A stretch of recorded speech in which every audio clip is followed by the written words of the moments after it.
Real love is accepting people for exactly who they are at the time and accepting them as that person. And then what can I do for them? Can I do anything for them? It's just love that I have for them. And that's what I focused on. Welcome to another episode of Threads of Enlightenment. As usual, it is my honor to welcome our guests because I know they're coming with a couple of things I deem very expensive, their time. 24 hours has been offered to every one of us on this planet, and what we do with those 24 hours, man, will expose your sins, as they say. The other is the journey. The journey is a powerful creator. It created Dean. It deposited a few things in him. And we would like access to those things. And in order for Dean to allow us access to that, he has to become vulnerable. And so we want to honor him for that, man, because that is a powerful space to allow us to see him and to express and feel his wisdom, his knowledge, and his insight. Dean, thank you so much for coming to Threads of Enlightenment. Oh, Ken, it's my pleasure and honor. I'm glad that I'm here and that we've met, and however I can be of help to your audience is great. Well, I know, I've been listening to a couple of your podcasts, and I know your story. I'm looking forward to hear it from you. And I like to practice what I preach, so I'm going to get me a book as well, so I can get to know much about you and your story. But I love your story. And one of the very first questions that I do ask everyone, Dean, as they come, as I mentioned to you, is that question about servanthood. And my question to you is, how do you serve mankind? Well, I came to serve my fellow brothers and sisters because I first had to truly understand to love them all. And that came to me after my journey and much time alone in the hospital. My journey was one of being with my wife. We traveled to China to fix her medical condition. And then upon returning, I ended up in the hospital for 2 months. And, when you're lying in bed for 2 months, you have a lot of time to think. And so I did that. I did a lot of thinking about my life, what I had accomplished. And, I felt that I had been successful. I had 2 careers, one in broadcast television, the other in commercial real estate, and had done well by many in this world's standards, I guess. But I hadn't really stopped. I was too busy. I hadn't really stopped to think about the other aspects of my life. What was I doing? Why was I here? And those 2 months, and then 2 years later, another 2 months in the hospital, gave me plenty of time to do that thinking. And I came to the conclusion, in my mind, why we're here is why God created us is exactly what Jesus told the young man, was to love and honor God and love our fellow brothers and sisters. And so I took that, I took that to heart. I've always loved God, and I always got along with my brothers and sisters and the people I know, but did I really love them? And did I manifest that love in serving them? And so that's what I've dedicated my life to, focusing on loving others. And in that love, how can I serve them? And so that's how I came to it. My service to others is because of my love for them. And I'm directed to love them by the God who created me. So that's how I came to it. That's how I think that's the formula. That is the love the Lord thy God with all thy heart and with all thy mind and strength and all those things. And then it says to love your neighbor as you love yourself. So you have to have this relationship with your God to be acquainted with what does love look like. And when you have to learn how to love you, and in our mind, if you will, loving ourselves is one of the most difficult things out there on this planet. And then after we have loved ourselves, because our life, we need to face it, our life and how we live and so forth. We live in a way where we're hateful towards ourselves because of the decisions that we make. When we recognize that, we have that revelation, and then we learn to love the self and love ourselves. When our neighbors show up with some of their little grievances and their little thing or whatever it is, it's a small thing to us because we have been through so much. We've been into that dark place. And so when you love your neighbor from that place, Dean, that's the pure stuff, and that's what we're called to do according to the Bible. And so, I love where you're coming from, because I know that love that you're talking about That's the Well, pure it took me stuff. 65 years to figure it out. I didn't come to it, and I grew up in the Oh, church, no. and but it still took me 65 years to reflect enough to say Yeah. that's the important part. That's so Yeah. important. And as you say, we know ourselves. We know how terrible we are or have been. Yeah. That it's hard to do that. Exactly. Anyway, yes. It is. Let's go back a little. One of my things that I love to do, Dean, is to go back into our beginnings, if you will. I like to take this journey to allow the audience to realize that the folks that come and sit down and we talk to and we engage in these conversations, you see them with books and you see them with the end products, if you will. But there's a genesis to their life. And I want them to get to understand that we're just regular people, just like everyone else, chasing the dreams. And if you understand what we're talking about, but then within that chasing, things happened to us that began to move us off of that program. And one of the very first places that we visit while we're landed on this earth is this unit that is called the family. In this family, Dean, we're going to learn a couple of things there, man. We're going to learn about sometimes many traumas are there.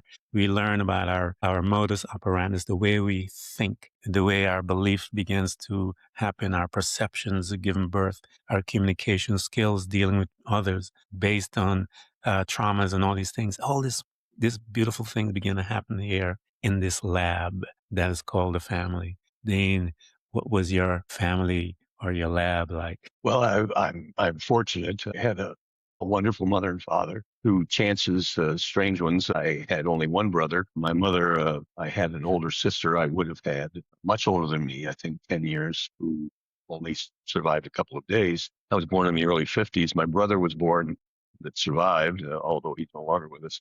He was born 3 years ahead of me. And I was a twin, and my twin brother, unfortunately, did not survive births. We ended up with two of us, my brother and I, my family. A hardcore working family, farmer. My dad was a farmer by trade. He got into a hassle with his father who owned the farm, and so he moved off of that farm. Anyway, I had a wonderful mother and father, good upbringing, rural Iowa, small schools. Went on after my brother went in the Navy, 68 and 71. I graduated. I went off to college, ended up in the broadcast television business for 21 years, and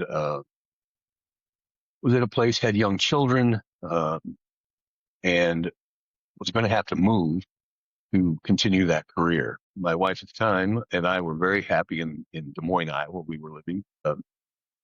So I decided to look around, and I just happened to, by happen chance, read an article about a local commercial real estate company that had hired some new people out of a college in northern Iowa.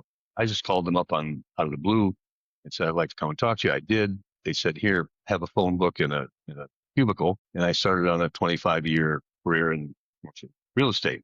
Then, and it went fine.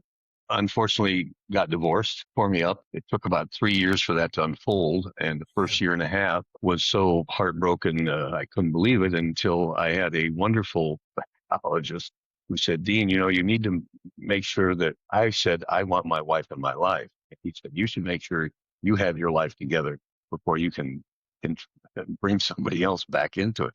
And he was right. So we ended up getting divorced. I was, oh gosh, I don't know, 53.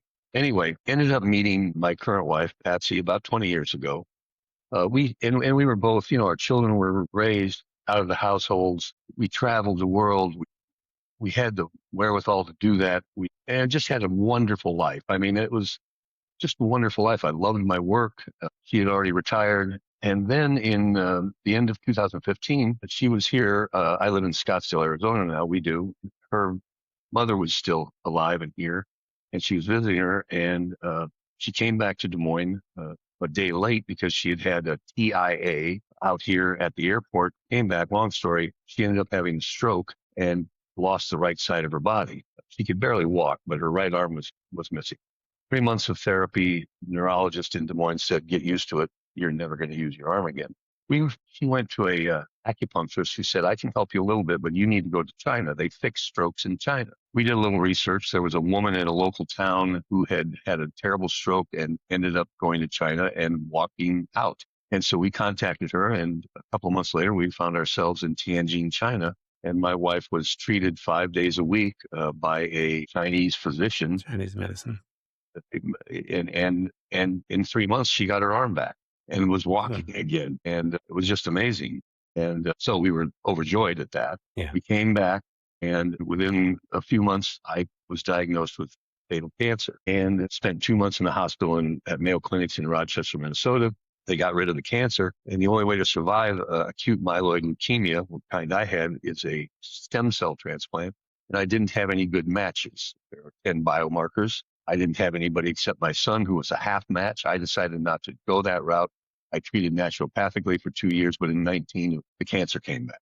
And we were snowbirding here in Scottsdale again. Just happened to be. It's where I was originally diagnosed. They put me in the hospital. Lo and behold, here in Phoenix, Mayo has a great clinic here. And they put me in the hospital, and in 2 months, they killed the cancer again with chemotherapy. And I had 3 matches. One was a young man from Ohio, and 2 were from Germany. So I had the stem cell transplant, and I've survived now going on 7 years. And I'm well. I'm very well. My blood tests are great. I mean, chemotherapy, 4 months of chemotherapy does have deleterious effects on some parts of your body, and I have some of those. But in overall, I'm good. But those 4 months of lying in bed gave me the time to assess my life. Not the work part. The work part, I knew I lived that. But what was I doing? What real impact in the world had I made? Because I felt that's what, I mean, God creates us and gives us life for a reason. And I came to the conclusion, my conclusion was, I went back to the Bible. I've been in the Bible for many years. Well, grew up in church with my parents, thank goodness. I went back to the Bible, and in that passage where the young man is asking Jesus, and he said, don't you know, or what do I need to do in life? And Jesus said, do you know the 10 Commandments? Yes, I know those. I keep those. He said, what else? And he said, he said, go sell everything. And that was bad. But he said, love God and love your neighbor as yourself. And that struck me so hard that maybe I hadn't been doing the first part I had, I believe. I mean, it's fine. But to love God and what I do and what I say. But was I loving my neighbor? And so I've focused these last 7 years on trying to do that, on loving everyone I come in contact. And, there's a quote in the book, right? Real love is accepting people for exactly who they are, and accepting them as that person. And then what can I do for them? Can I do anything? It's just love that I have.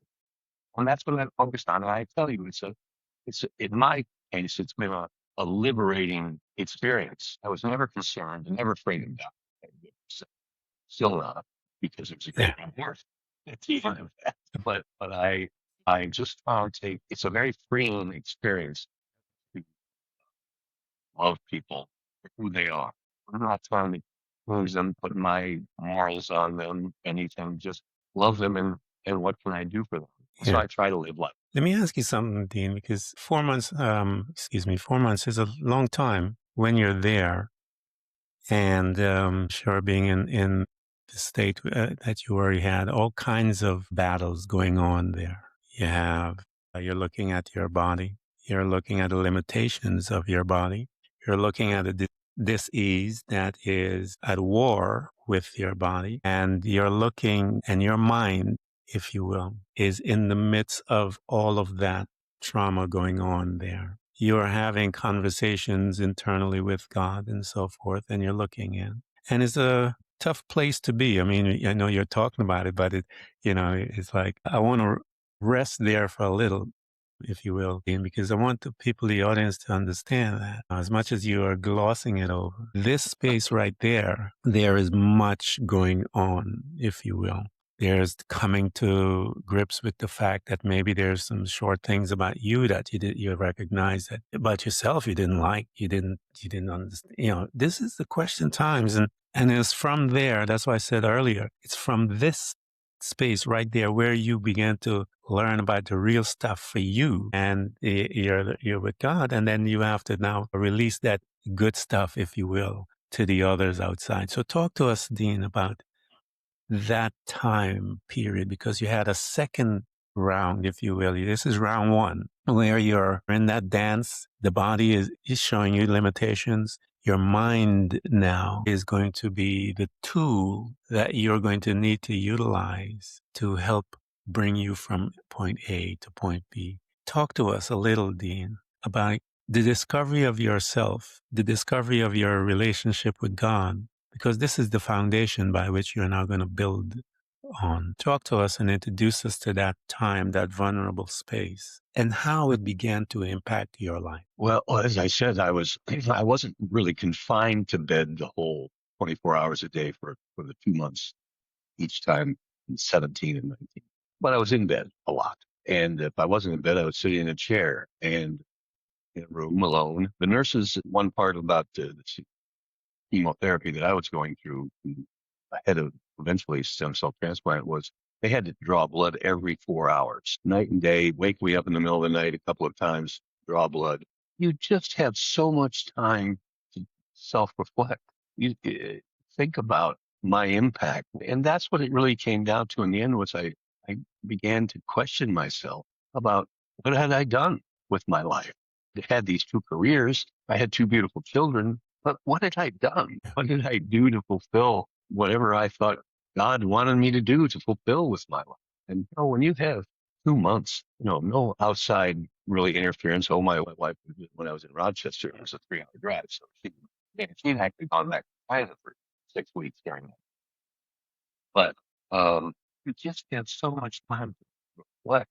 And it wasn't about business. I wasn't worried about my business. I wasn't worried about finances, although those but I wasn't worried about any of those.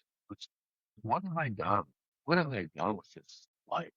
And I knew that God is so rich and blessed me. And I, yeah, I just and I have the little nighttime prayer that you learn as a child. Yeah.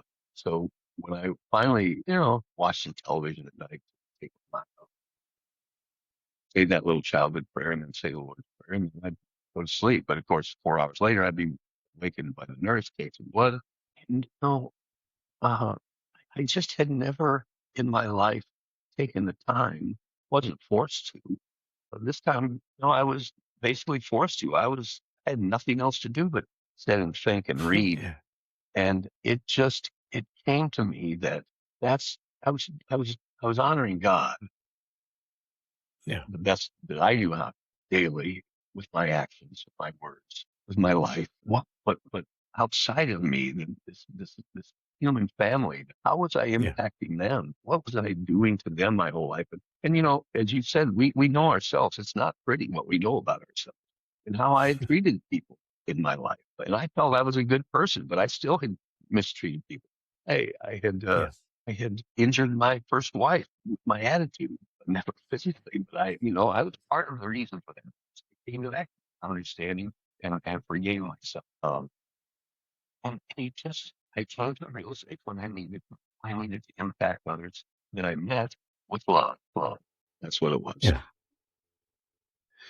When those changes began to happen to you, because again, as you talk about, I had to go in and learn how to forgive myself, all the stuff we have to go through because we are so hard on ourselves. I had to learn how to forgive myself. I had to learn how to love, respect myself, all those wonderful things that we are now going to begin to express, if you will, to others. As that changed, that first battle, as you stated, and all the time, and you began to look at you and you saw the changes and you began to ask the questions about how you're responding to others. That internal effect, how did it begin to now govern your behavior as you are now you're coming out of bed, if you will, and you're moving back into society? What was that effect that you notice from that time spent in communication with God and self? And now you're escorting that and you're heading into the real world, if you will. How did you manage, if you will? How did you show up when those strangers show up, when the others came? How did you begin to move, if you will? Well, I think a couple of things. I was very much at peace myself. I said I learned to look at myself realistically and forgive myself. and attempt daily not to repeat those kinds of things that I didn't like Yeah. in myself. But it was a very liberating, emotionally liberating adventure and thing for me. And it just freed me. And still Yeah. to this day, I'm have a wonderful life. It's not perfect, but and I'm so grateful for it. I've learned, I've started reading, there's a gentleman, Dr. DeMartini is his name, and I talk about him briefly in the book. He has a theory, and I don't know how religious he is. I think he is, but he has a theory that our soul, he calls it our source of unconditional love, walks down the center line of life, uh, looking neither at the good things that happen or the bad things that happen, but focused on the future. Because good can come from bad. We know that when good things happen to us in our lives, sometimes later, because of that, something bad happens. And vice versa. When something bad happens, so my divorce, it was a perfect example. I was heartbroken for a year and a half until I started understanding myself more and what my role in that. But I found my wife, my current wife, Patsy. 20 years we've been together, and I love her well more than anything. Yeah. Had I not gotten the divorce, the bad part, I wouldn't have had the last 20 magnificent years that we've had Yeah. together. Even though the struggles with the health and all of that, it's been we're just so in love. And so bad can come from good can come from bad. And so I try, and DeMartini will tell you to do this. When something that you perceive bad happens, sit down and write 10 things good that have come of it. And when you do that, Yeah. you become grateful. Gratefulness is what you start to understand more. I'm grateful for everything. The good stuff, the bad stuff, doesn't matter. Yeah. That's one of the things. A couple of things happens to us, Dean, and you alluded to them, that we get gifts, if you will. And one of them is peace. And this peace begins to govern our life. It governs our behavior.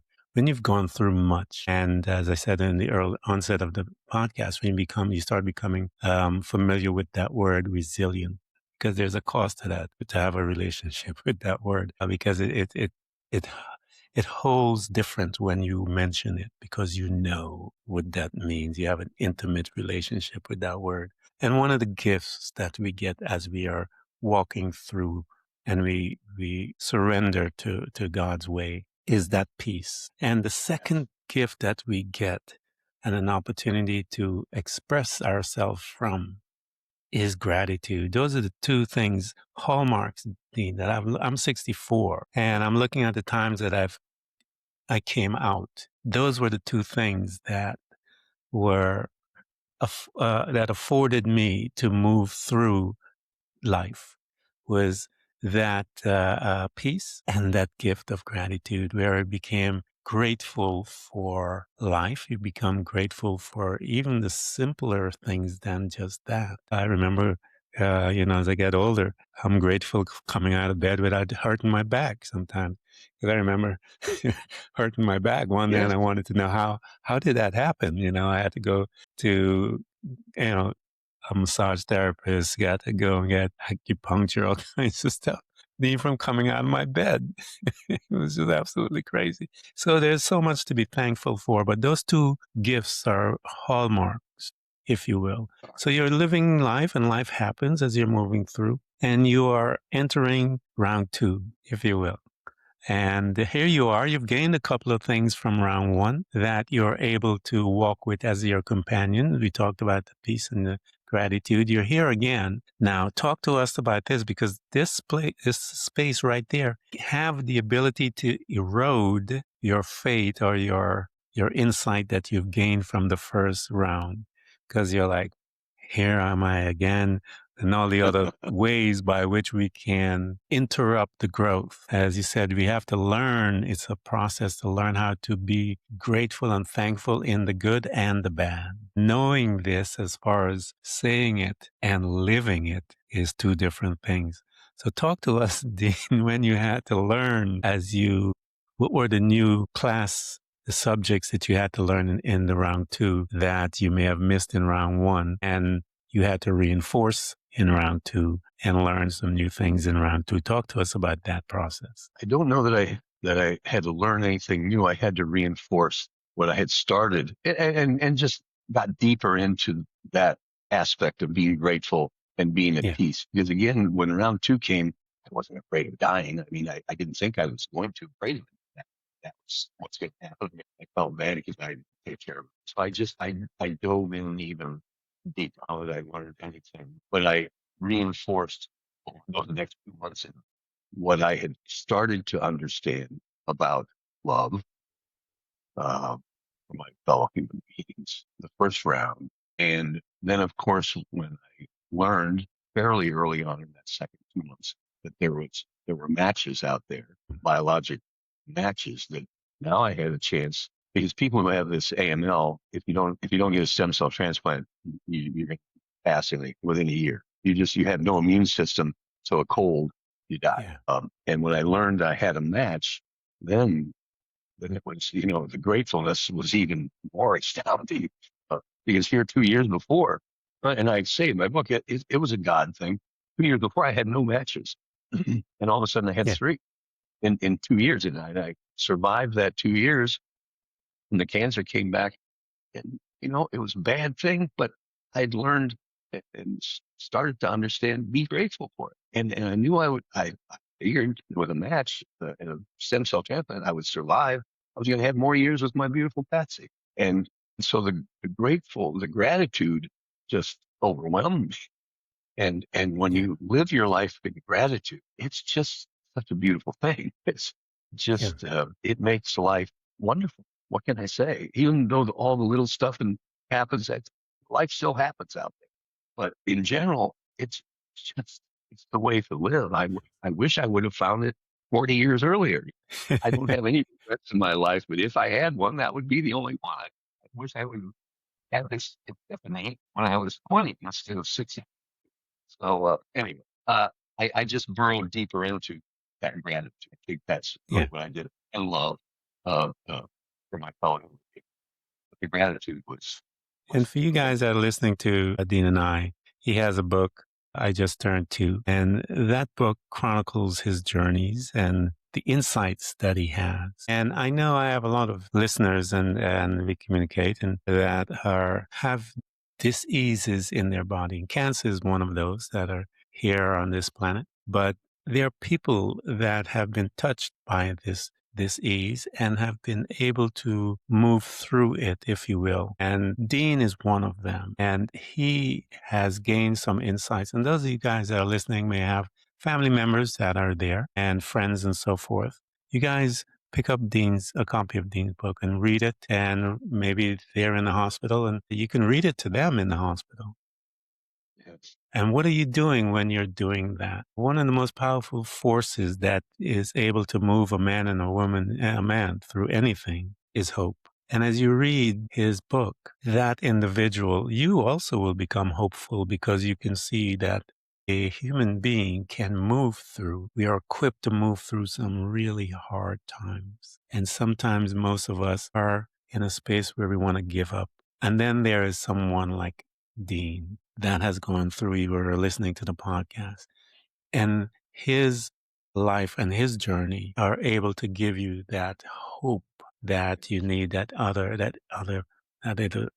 will. And once it comes in, you're like, wait a minute, there's someone else that was where I am. I can read his book. I can get in touch with Dean and he can help me in those dark places because why? He's been there, and you heard him and you hear him talk about loving the others. And when you are in that space of your servanthood and it's governed by love, as I mentioned in the onset, that's the real stuff. That's the stuff you need when you're in your dis-ease and your discomfort and you're lost and you don't know where to go. You need someone who has the real stuff. And he does. And you guys need to pick up a copy of that book. I Just Turned 2 and give it out as gifts. And I always tell people, Dean, start a little book club.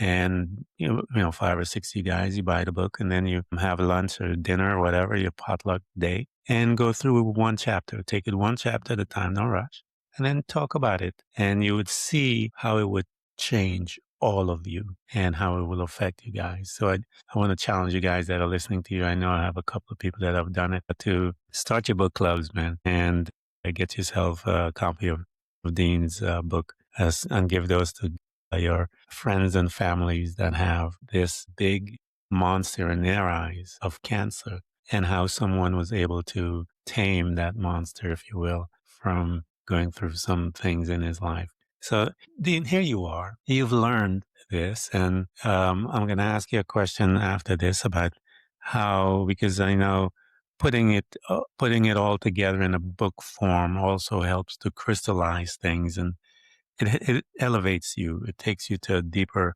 level as you begin to look at those things. But the question I want to ask before that is, someone is out there listening to you and I, and they're in round one or round two, if you will.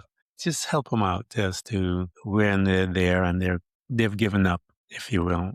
Talk to them a little as to just bringing in some light, which we call that hope, in their space. Talk to someone out there.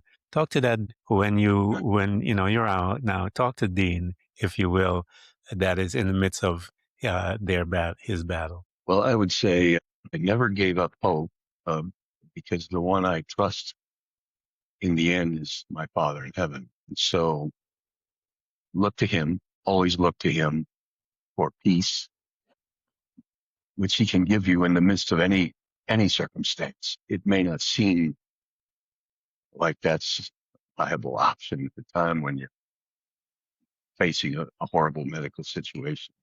Facing Patsy and losing the use of her arm, and most of her not being hardly able to walk. I would sit and just put the thought out of my mind of what would our lives be like if we wouldn't have gone to China and she got her physical life back. It's like anyone who has children, the thought of losing a child is so horrible that we don't even think about it. We put it out of our mind. And so, I never thought about the worst case scenario. I never thought about me dying. I never fixated on that at all. I never fixated on us not getting Patsy back to she's. And so there is always hope. I never lost hope. I never, well, as I said, I've never been scared of dying, although I've never wished I would go the next day. I've got lots more to do, I hope. I would say, be grateful. Don't give up hope. Trust in God. And not everything in our lives is wonderful. I mean, it's life. And disease, oh my goodness. I mean, I lost my brother. He was 49 years old to a medical incident. There are tragedies in our lives, but God is with us that whole time. He walks beside us, and look to him for hope. Look to him for peace, and that's what, thankfully, and I come through this two bouts with A&L to understand it was for a reason. It was so that I could understand this and that I could be a better help to my fellow man. And I would just say to people, you too can be more help to your fellow human beings. You've got that ahead of you. Don't give up hope. Yeah, that's some really good advice. One of the things that in the Bible, in the book of Hebrews, tells us, God says that he gave us his word, and then he swore by his word. And the Bible says, there are two unmovable things. And the reason why he did that is so that he can give us hope. And so when you're in a hopeless situation, there's this God that gave us his word. So you look at his word. What did he say? He said, I'm the God that heals you. And, you go to him, go to the God that heals and say, hey, I want to have a conversation with you, because he says, hey, come, let's reason together. And so then you're going to come and you're going to reason, you're going to make your case. And then you'll look at him and says, well, you swore by it. And the reason why you swore by it, according to your scriptures, to give me a hope. I'm going to put my hope in you. As the Psalm says, David says, fulfill the word that you have caused me to put my hope in. And so find the word, find whatever it is. Yeah. It's there in the Bible. It's there for you. Have someone come and read it. And even absolutely. David was crying out. He says, fulfill the word that you have given to me. Fulfill it. I put my hope in this word, God. Fulfill it. That's right. You're not alone, man. So here you are, and you've gone through all of this. And now you're called, because God wants you to put that down and chronicle that so that others can have access to it via a book. These are some of the tools that he will use to have you serve now. as he's helping you put together this format, the book, and all these different things, how did it come about, Dean, as far as how did it crystallize? How did the process start? And then the title of it, all of that, where did that come from? And when you release it, and how has it impacted your life? Well, I wrote it really because so many of our close friends who knew the journey that Patsy and I had been on, living such a carefree, number of years, and then our journey, the journey through her stroke and traveling to China for traditional Chinese medicine, TCM, finding that cure for her when the doctors in the United States had given up, and then my 2 bouts with AML. All of our friends said, "Oh, Dean, you should write a book. You should write a book, Dean. What a story. You should write a book." And so I said, well, maybe I should. And I sat down. I like to talk. Many people know that, probably too much. And I like to write, but I never thought about writing a book. And so the memoir aspect of it was what I decided to do. And so I chronicled the time from when I met Patsy, which was, another God thing, I say, because I met her. We had a common friend, had a terrible medical condition. He was given 6 months to live. He lived 5 years, and he was going through some experimental treatments, and they would nearly physically kill him. The treatments would, and so he would gather his friends at a night spot. The 2 days before he would go off to this treatment for us to celebrate his life, and there was this gorgeous woman there, and that I'd never met. Yeah. And so he did. It was spoke for just a man, but thankfully, about 2 weeks later, I was stopping at another night spot after work. I was fairly early after, and who pulls into the side? It's hardly anybody in the parking lot, and it's Patsy again. Someone I had just met happenstantially, 2 days or a week before.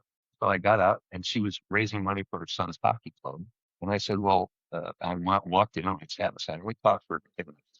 I said, "Well, I would contribute to your son's hockey club." I said, "Okay." So she wrote her address down, and I went home and wrote what I thought was a pretty innocent check to somebody I didn't Yeah. know for her son. I didn't hear anything back for 2 weeks. So finally, I had given her my email address. Finally, she wrote an email and said, "Hey, we got together."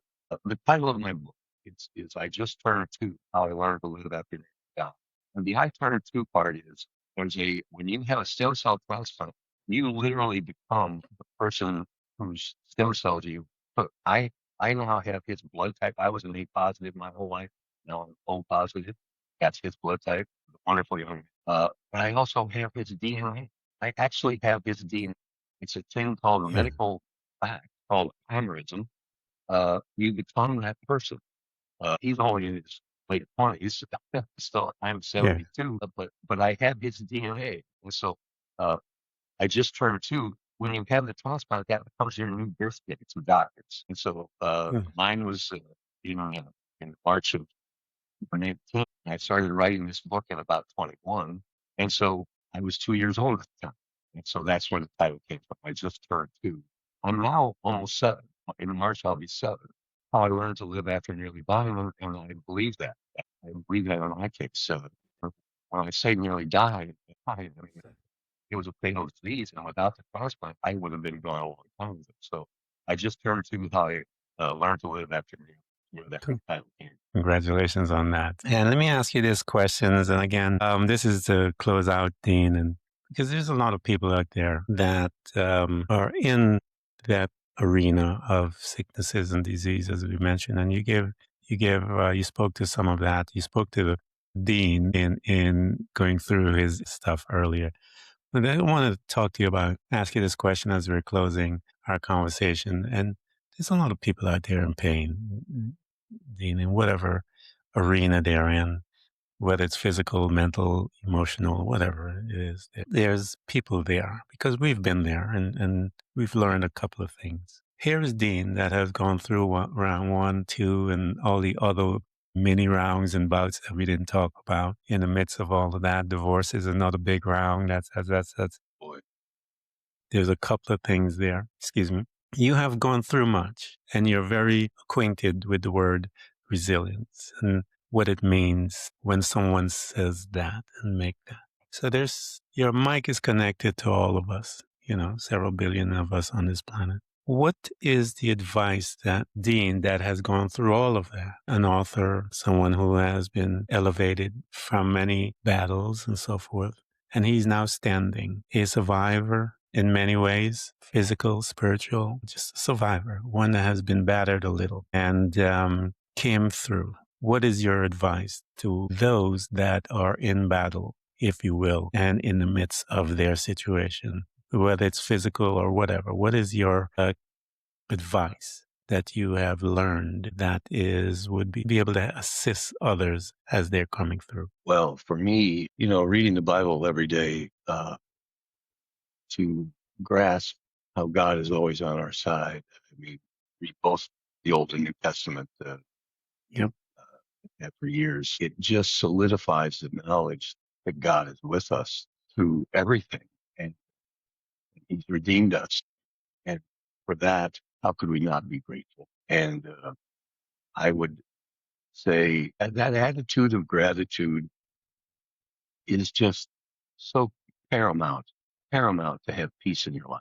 And again, be grateful for everything. I'm actually grateful. I mean, my life today wouldn't be as fulfilling and wonderful as it is had I not gone through those 2 bouts of fatal cancer. And what that's brought to me, Patsy and I, after you have a transplant, they don't let you communicate with your donor for a year because I think you might not make it. So they don't want to let you establish a connection. But so after a year, we started communicating and talking. And Patsy and I actually were invited to his wedding in Ohio about a year and a few months ago. So we got to meet him and his family. I mean, what an experience. My goodness, to meet the parents and go to the wedding of the man who saved my life. I mean, because it's not nothing to give up your stem cells. It's kind of a medical rock and roll deal there. I mean, it's not that painful, but there's a bunch of steps to do it. And he was a young man. The first question I always wanted to ask him, and I did, was why? Why would he was only 21 years old or 20 at the time when he signed up for the match. And I would encourage young people, and they don't need old people like we don't have many stem cells left, but I would encourage young people. There's a couple of services out there. One is called Be the Match. You can sign up. And you may be the match for somebody and help save their life. And so my question was, why would a young man at 20 years old sign up? And I thought I knew the answer. And I thought I knew because I figured, well, he had a relative that needed a stem cell transplant, or he had a friend who gave and saved somebody. It was a personal thing. No, it wasn't any of that. It was a God thing. He was walking out of, he's a nurse. He was in nursing school. At the time, he walked out of class and there's a table where they're taking signups. And he thought, well, what the heck? So he signed up. Now that's a God thing. I mean, 2 years before, I had no match. Then I had 3, 2 in Germany, and this young man. And by the way, I asked him, I said, what's your national heritage? He said, German. Well, that goes to figure. So there's some biological connection there. God puts us where He wants us, and put him at that table, walking out of that class, so that he can save my life. I mean, talk about grateful. Oh my goodness. I mean, and then I get to meet him in person and his wife and their parents, and go to the wedding. Oh my goodness. It's just been such a journey. I can't tell you how wonderful it's been. So I would tell people, draw on God, and the people around you that love you and will stand with you. That's what's done it for me. But when you come to that realization, as I have, what we're here for is to glorify and love God and love our neighbors and be of service to them. It's such a freeing thing in your life. No matter what's going on in your life, you'll be at peace. Right. And I'm going to give our listeners a piece of advice. If you want a miracle in your life, I'll give you the formula of a miracle. If you look in the Bible, you'll see Jesus perform many of them. When he went to Lazarus' grave, he says to the Father, he says, Father, thank you. And then he spoke. He says, Lazarus, come forth. When they were in the mountain, not in the mountain, in the desert, and the people were there, the 5,000 people, it was more than that, 5,000 men and others. And he says, give me the loaf. And then he says, Father, thank you. Every time you look at him where there's a miracle of that degree, you'll see him giving gratitude first. and then performing, the miracle will show up. And you have to live that life of gratitude, meaning as you get up in the morning here, Dean talked about, he's living his life of gratitude. And somewhere along the line in a different era, God is talking to, had to put together a situation, a circumstances, whereby this young man now is going to walk by this thing and he's going to go ahead, But I want to tell you and point out something. I'm telling you, it's because of his life of gratitude. Miracles happen. You just have to live the life that will make it happen. And the life that makes it happen is when you live a life of gratitude. That formula is in the Bible. Go and look for yourself and you will see it. And especially in Jesus' life, he always give thanks to God first. And then he does what he does. And there's always a miracle behind what he does after gratitude. But he's living that lifestyle. He's giving us the formula, the way by which we can learn how to get our miracle. Stay in gratitude and it will manifest. Dean, I want to thank you so much for coming to Threads of Enlightenment. And you guys that are listening to us, again, get his book. I just turned 2 and he told you how that came about. And get it for your friends and family members and all of them that are in a situation that can use it and help them out. These are the type of gifts that you want to do. And when you give a book like that, you're giving hope. Remember that. And so, Dean, I want to thank you so much for coming and allowing us access to you and for you to make us aware that there is hope in our dark times. Thank you so much for coming. Ken, it's been my pleasure. Thank you. This is more than I could have hoped for in retelling my story. It is a gratitude thing. So your audience should go with your words, live in gratitude. It's a beautiful way of life. And thank you. God bless you. Thank you so much. And God bless you too. Dean, I want to thank you, man. I've been. Thanks for tuning in to Threads of Enlightenment with Ken Primus. Hopefully you're now feeling more empowered to overcome the challenges in your life, whatever they may be. Share that inspiration with others by telling them about this podcast, rating it, and of course, remember to subscribe so you don't miss a single episode. For more connection, you can find us on Facebook and Instagram by searching for Threads of Enlightenment. Until next time, stay enlightened.